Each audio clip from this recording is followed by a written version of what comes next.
Hey y'all, and welcome to Lake Gunnersville. We are here camping, and I had intended to sit down and film this video before we left, and I didn't get to it. And I thought, well, you know what, I'll go sit by the water and share my thoughts on this with you. It's something I'm pretty passionate about, and it's a pretty backdrop. So let me give credit to the Presley girls, because I recently watched a video that they did, and it's what inspired me to sit down and make this video. I love watching their videos, Corey and Katie. I feel like there's a lot of things I can relate to them on. Comes a little bit of wind. It rained just a little while ago. I think the rain is gone. We'll have to see. But I feel like I can really relate to them on a lot of things, on the way we live and things that are important to us, things that we enjoy. I really love their mama's channel, Tipper. She has a channel celebrating Appalachia. I think I originally found her channel when I watched an Appalachian dialect video, and then discovered that her girls had a channel, and I've just loved watching them ever since. And recently they did a video, I'll link it down in the description box, and it was, I believe, titled Appalachian Millennials, and it was just talking about how important this culture is and how sometimes it feels like it's slipping through the cracks. And oh, I felt that. I felt that. And it's one of the main reasons that I share videos, and I share what our small town life looks like. I share the way we do things. You know, I want to have these memories for me and my family to look back on. I want to capture them and store them that way. But it has become so obvious to me, things that I didn't realize before I started this channel, but things that I have realized since then about, you know, people don't and it's not that I didn't know this, but it's just when people tell me like, oh, I love hearing how you talk, it reminds me of someone. Or, oh, I forgot that my grandparents used to do that. I forgot that we used to do it that way, and you've reminded me. And it's made me realize how important it is to share and to encourage people to keep some of these things alive. And for me, it's this southern living, country living. Where we live is southern Appalachia, and I think it was that first video of Tipper's that I watched that just, I guess in my mind, I always thought, well, that's just how Mama and Papa talk. And she was saying things like how a lot of times people would replace the A on the end of a name with ER. So for us, it was like Mama, that she wouldn't say Della, she'd say Deller. She wouldn't say Ina, she'd say Einer. She wouldn't say Delma, it was Delmer. And I was like, okay, well, that's how Mama talks. That's how Mama and Papa talk. Saying okra instead of okra. Just, you know, some of these things, some of these phrases and things that I never thought much of. It's just what we say. And then it just kind of really got me thinking about, it's part of our culture. The way we talk, that's part of our culture. And I started thinking about things here lately, like especially after watching Corey and Katie's video. And I had already been thinking about these things, and then that video just really inspired me to encourage people to keep some of these things alive. I mean, it's what I'm doing in the videos I share, but just to do a specific video to sit down and say, and you know, whatever your culture is, it may not be the same as mine. If it's important to you, don't let it slip through the cracks. Sometimes it feels like these things that we do and that I grew up seeing done, it almost feels like it's sand that I'm holding in my hand, and it's just slowly slipping through my fingers. People in our area still garden, but not like they used to. People in our area still can and preserve, but not like they used to. Especially my generation. People in our area still say some of these phrases and talk this way that I was telling you, but not like they used to. And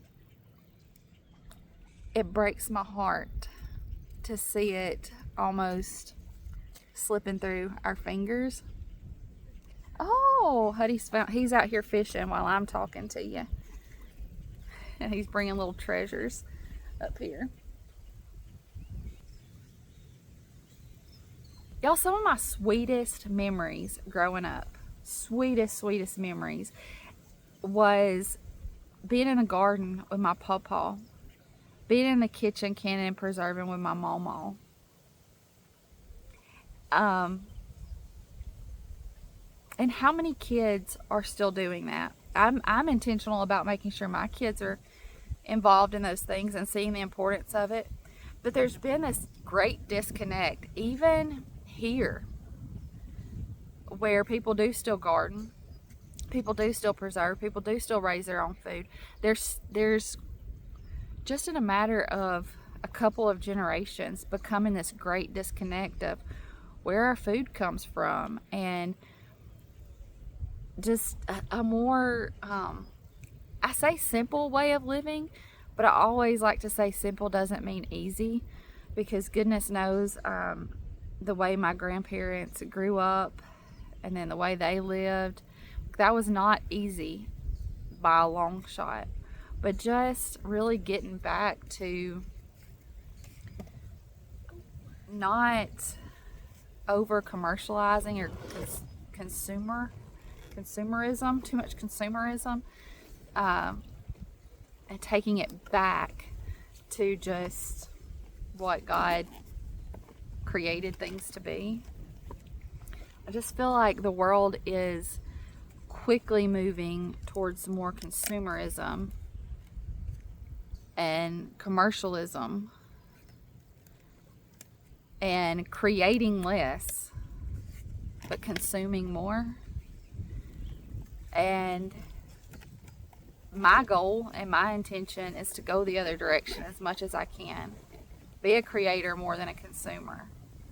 Kind of get back to how God made things to be, for lack of better ways to put it. Getting connected with our way of living, the way we make money, the way we grow food, the way we feed our family, the way we take care of our homes. And really reaching and grasping and holding on to that culture that has always been such a big part of my life, that, like I said, sometimes feels like it's slipping through our fingers when I look at the world around us. For me, it's keep on growing the food, keep on cooking home cooked meals, keep on preserving the food, keep on getting my kids out here doing these things, simplifying my home and our daily routines. It's thinking about the way that I'm making my, and you know, it's not like y'all, social media, the internet, it's not a bad thing. It can be, but I'm so thankful for it. It allows me to be able to turn this camera on and share with you all. It's allowed me to connect and make a lot of great relationships, but you got to be careful with it. And I think maybe that's the whole gist of it, is just be careful with it. Don't get so caught up in what's new, what the next thing is, that we forget about the things that have always worked the way it was. I want to stop always looking for the next new thing and grab on a little tighter to what was. And I see people doing that too, you know. It's like, it's just trying to find that balance. I think there's a little bit of a revival, if you will, of people trying to get back to more basic food, good food, realizing that some of these things that we've been told are good for us or better for us maybe really aren't. And some of these things that we've been scared away from are actually probably better. Like, I see these things happening. I see people wanting to be more involved in their food, but by the same token, I see people and just the world in general trying to run as fast as they can towards what's new and what the next thing is and what's easiest to go and just grab or get or do and not have a connection with it. You know, it's one example I like to share is when I think it was probably every time we've shared chicken processing, I've gotten some of these comments. But I think it was the first video of chicken processing that I shared. It was really eye-opening to me. The people that said, I can't watch that. And I'm going to assume that by the way some of it was worded, that these are people that consume meat, but what they wanted to do was go to the grocery store and not have the connection with the animal. They didn't want to know where that food came from. And it's those kinds of things that make me want to share that much more, to say, but look, my kids, yeah, this was an animal that they cared, helped take care of. We gave it a good life, much better than any chicken house chicken that you're going to get at the grocery store. And they can appreciate that food so much more. The food that we're growing in our garden, they can appreciate so much more. I can appreciate so much more because I know what it took to get to my plate. But the world in general, I think, is just trying to disconnect from that. And it does excite me that I see that group that's really trying to get back to at least some of it. And I want to keep sharing and keep encouraging. I know everyone doesn't live the way I do. I'm not saying everyone has to live the way I do. The world is a beautiful place because we don't all think the same, because we have free will and we make different decisions and we make different choices, and it does help create a beautiful world. But I'm just saying that it just feels right to be doing these things. And if someone else feels like maybe they should be doing that as well, they should be grabbing hold of that. I want to be there to help encourage them, to help teach. If you don't know how to can, if you don't know how to cook from scratch, if you don't know how to garden, if you don't know how to process a chicken, that's why I share these things, because I want to be there to teach you and to help you, and to maybe pull my fingers in a little bit tighter and keep some of those things from slipping away. Making sure I teach them to my kids. Where's he at? There he is. So that they know and can understand and appreciate and hopefully carry it on even past me. So I was really inspired by that video of Corey's and Katie's when I watched it, to just talk about how important this culture is, how much it means to me, and the reason, why I do what I do to help hold on to it. He must have missed a fish. He said I had one. All right, that's going to be all for this one. I love you. I appreciate you. I'll see you in the next one. Bye, y'all.